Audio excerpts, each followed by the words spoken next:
I was playing around with this circuit, which is a derivative of this circuit. This one should look familiar if you've read my book or any of my posts.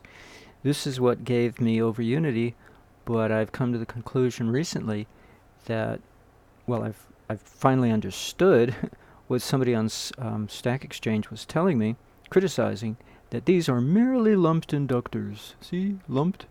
And that means air core. There's no iron here.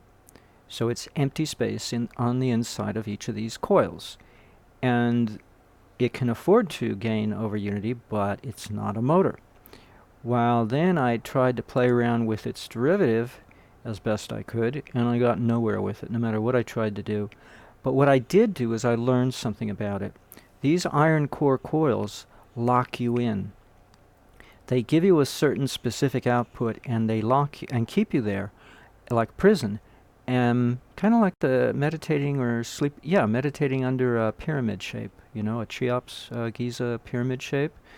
I did that as a kid, and I learned it's a waste of time because it disallows you to raise your consciousness above the third chakra. It'll take you there very nicely, it'll assist you, but it'll keep you there. And so it's a dead-end path if you want to go any further. Well, an iron core coil is the same thing, and that's why Joseph Newman stayed away from it, because he would never have gotten over unity had he had an iron core. And actually, interestingly enough, that's what he had in the beginning. He had permanent magnets rotating on the center of his massive coil. He only later moved to a glass canister of helium with an open coil wrapped around it, according to Byron Brubaker. And then he got over unity.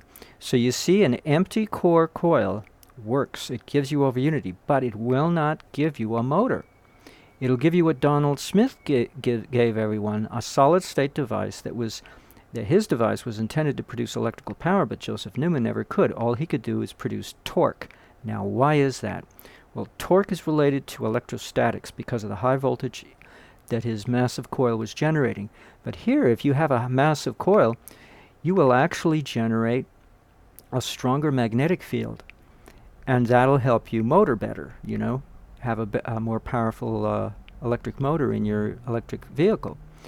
So what that tells me is the difference between an air core versus an iron core is that an iron core favors the magnetomotive force, while an air or empty space coil favors the electromotive force.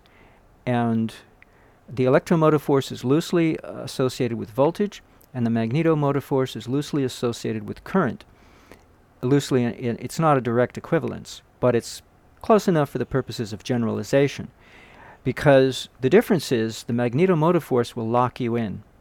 Now, what's the consequence? The magnetomotive force is gravity.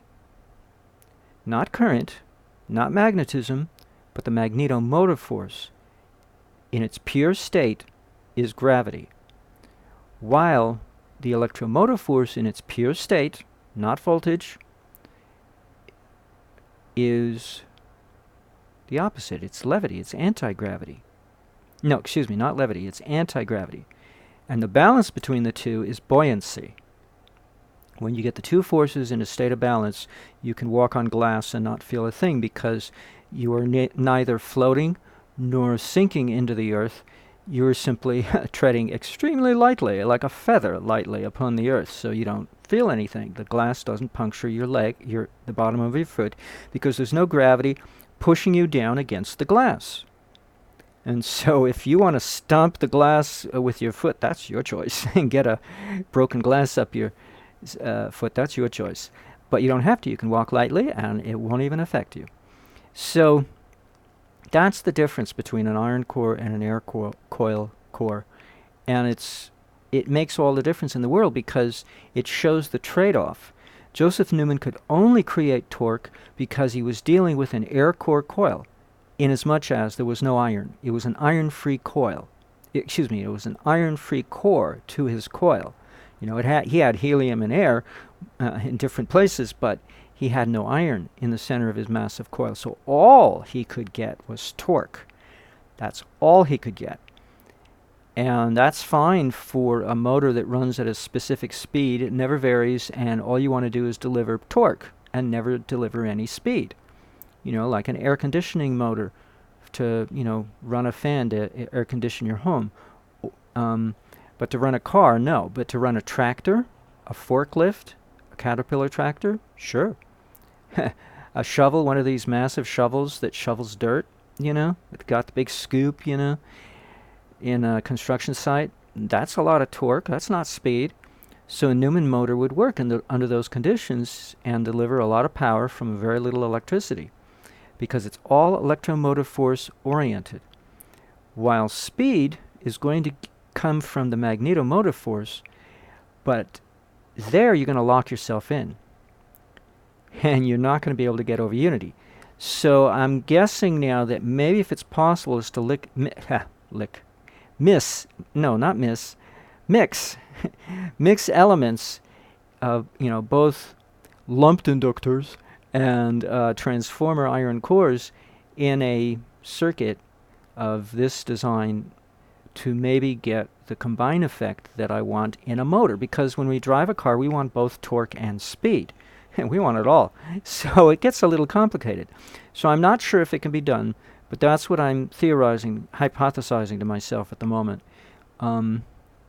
Because that's what all I've been able to come up with. And then one other thing. I'll show you my little circuit here.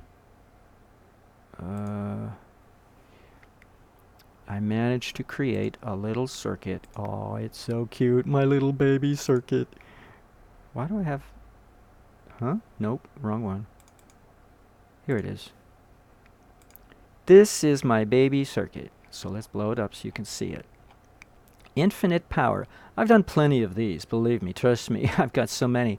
But this one's weird because it doesn't have any capacitors. Just two transformers. And these resistors have to be there, but they don't have to be any value. They're arbitrary. I just do these for the sake of convenience. And then this is extra load. What else? And then the battery is a snap switch. So you only do it for an instant. And the cross winding on one side versus the other side that these inverse dot locations indicate is merely for the convenience of the simulator, because the simulator was having difficulty doing the math when both windings were exactly the same. But when I swapped the windings, it was smooth sailing. I didn't get any jerkiness down here indicating that and then as the power level increases, the jerkiness increases, and then it freezes up, and then I get convergence error. But when I swap the windings, I don't get convergence error. I don't get the shakiness that comes prior to the convergence error. I get nice, smooth sailing. So we get a surge here that we can't know what it is on these loads, but on the voltage source it's 874.3 attowatts. And then you saw this rise come up and supersede the surge, and now I've got it running so slow that, oh, there you go. So now we've got some Yoto watts. Yokto is the big one. Yoda? Whatever, one of the two. I think it's Yokta. I don't know. One of those very small. I think it's 1 to the, whatever it is. It's, I think 24 zeros. Yeah, 24 zeros to the right of the decimal. Now it's up to femtowatts. So we only instantaneously used less than a femtowatt of power. And it's mostly amps, of course. Everything here this is an amp-oriented circuit. It doesn't have a whole lot of volts. And Donald Smith told us that we can have anything we want. We can have all amps, all volts. We can have anything we want. Now we got some current running here on the current-oriented side of these transformers. And the light bulb's going to light up in a little bit here as it lights up. There it goes. And so I don't need any more power than this if I've lit up the light bulb, but this can literally go to infinity, and we're going to run it and watch it go to infinity. It's terawatts now, gigawatts, but it's going to take too long, so let's speed it up. Let's speed it up some more. And it doesn't have any trouble. It doesn't jerk at higher simulation speeds. It shows that swapped winding was really crucial. And I have that in my other. I didn't realize I'm supposed to have it in my other simulator. Oh, and by the way, I realized, for the sake of discussion, I learned from the help file that in order to see these dots, I don't know how to make them move, but in order to get them to effectively be swapped, you have to put a negative coupling coefficient in each of these. That's how you get them supposedly to swap, although I don't know if it did any good. Anywho, but it sure did do good here to just hit the swap button here, the checkbox swap secondary polarity, because now it runs all the way to the end, no convergence error, and look what we got here, infinite matrix. Wait, the error message can't get any bigger, but so you see, so the simulator came to the conclusion that it reached infinity. Instead of giving me an error message, convergence error, which shows that I properly constructed the circuit. Not only did I get infinite gain, but I got, shall we say, a mathematically correct circuit. Yeah, no convergence error, that's right. Mathematically correct. So that's my little baby of a circuit, and it's so simple. It's like, good grief. That's why, you know, don't build this and expect to get these results, because you're not going to. I've already found that out from a friend in Wisconsin. He was enthusiastic, and then his enthusiasm kind of went out, and because he realized he wasn't going to get the results he had envisioned, he thought he was going to get. Well, he was inspired by what I do. Well, you can see what motivated me to get out of Paul Falstad's simulator. It's just too easy to do non-realistic stuff. But this is an older model of his simulator that does not exist anymore, except with me, because I downloaded it and I hold on to it. I cherish it because it gives me results, very easily gives me results, which is, you know, a measure of pleasure. It's some fun to it. Here in microcap, I got to earn it. I got to work for it, and so I still got to work on this some more. So somehow I got to combine this with this, maybe, to see if I can get any results. So we'll see. I'll keep working here. I'll work some more. If I can turn off the video recording.